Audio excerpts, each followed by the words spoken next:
А сен эмне кылып жүрөсүң бул жакта? Мен болсом. Унутуп калган турбайымбы, сен жалгызсың да эми. Күйөөң жок, ушунун баарын өзүң кыласың да, Ой, түшүнөм, сага аябай оор да, жалгыз, анан жашың да бир топко келип калды, Гүлмира, мен таптым. Салам алейкум. Алейкум салам. Саламатсызбы? Саламатсыз. Бул баягы сен айтып аткан улуу эжең окшойт, 9-классты бүтпөй боюнда болуп калып Кытайга күйөөгө тийип кеткен. Жок, бул деген классташым, бул күйөөсү. Мен жолдош болом. Жолдош. Классташың ушунчалык улуу көрүнөбү? Мен ойлоп атпайм сен мектепте сабак берген мугалим экен депчи. Сен анда жакшы сакталып турсуң. А сиз кимиз болосуз?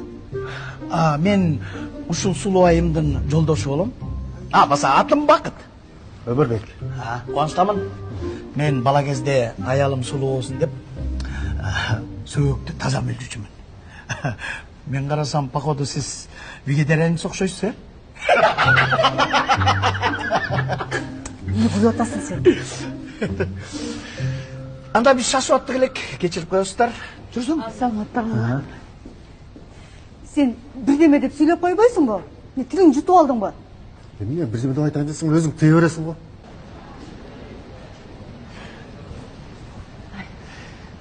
Ушуну ырас кылбадыңбы, рахмат айт. Классташымды өчүрдүң. Окуп жүргөндө сүйгөн жигити мени карап койсо, ошондон берүүчү. Бир капкарачка болгондо тагын кинодогудай дерзкий болуп түшүп кеткенде сон болмокту. Бул жагы деле жакшы болду. Аз бул жерде да сон смесителдер бар. Ошондон карап көрөлү.